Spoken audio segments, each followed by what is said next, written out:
Falando do Brasil, né, que é o foco hoje, né, da Fundação no Brasil, vamos contar um pouco de contexto de onde a gente se coloca, né, e por que a digitalização é tão importante e por que habilidades digitais são tão importantes.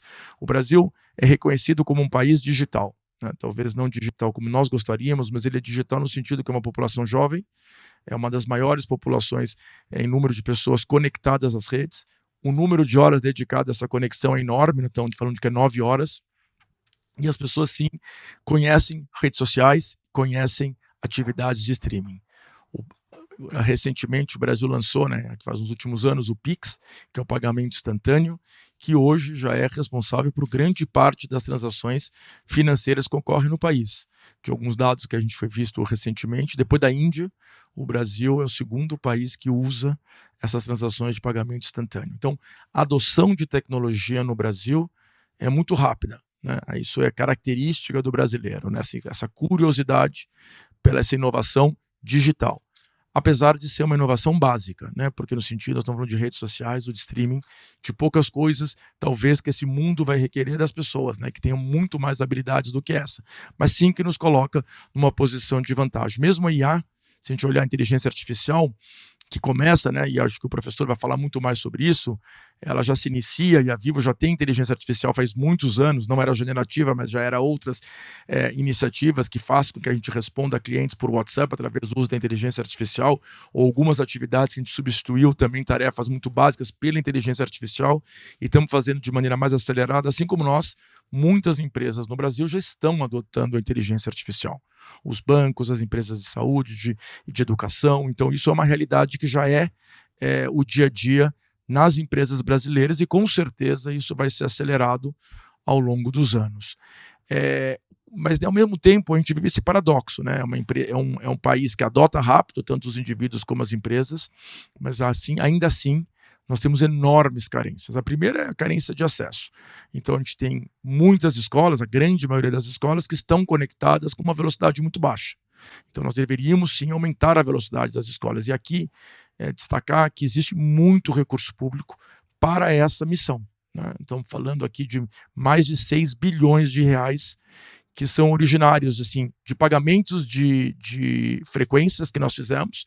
Recentemente, no leilão do 5G, a Vivo foi a que mais comprou dessa frequência, que estava dedicada, parte dos recursos, vamos falar mais de 3 bilhões, ou metade dos recursos hoje disponíveis, vieram desse leilão, que é para conectar escolas, né? Tem umas 90 mil com baixa conectividade, umas 40 mil talvez com nenhuma conectividade. Então, existe recurso, começam agora a se organizar. Tem o tema do FUST também, que é o imposto que as empresas de telecomunicações pagam há vários anos, que nunca foi usado realmente para o que era seu objetivo inicial, e que agora existe a possibilidade de usar parte desse recurso para a conectividade de escolas, né? Então, fora a lei da conectividade, existem várias iniciativas que foram feitas, mas a gente precisa da execução, né? Então, nós aqui, e tem vários de vocês representantes aqui, que fazem esse advocacy importante, que a gente não só peça, mas também fiscalize o uso desses recursos para conexão de escolas. Então, precisa ter conectividade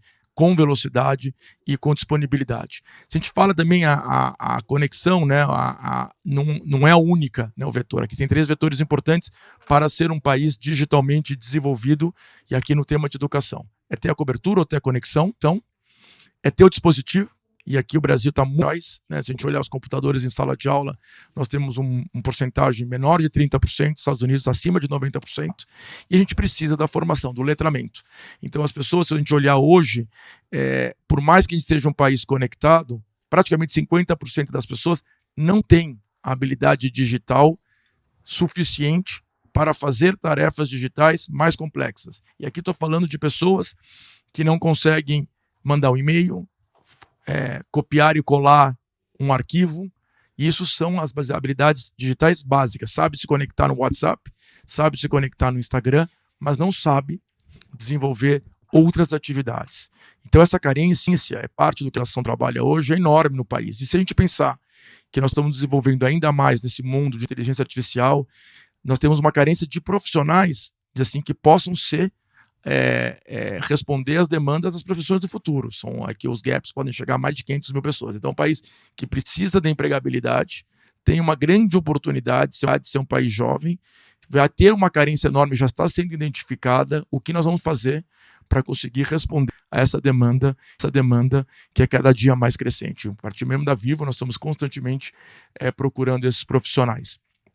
A inteligência artificial ela vai ser uma mudança enorme, né, na maneira que o trabalho vai ser visto no futuro, né? Não talvez trata de trabalho, mas é uma eliminação imediata talvez de tarefas, né? Tem várias tarefas que deixarão de ser feitas, ou que não deveriam nem ser feitas talvez por nós, que poderão ser feitas pela máquina.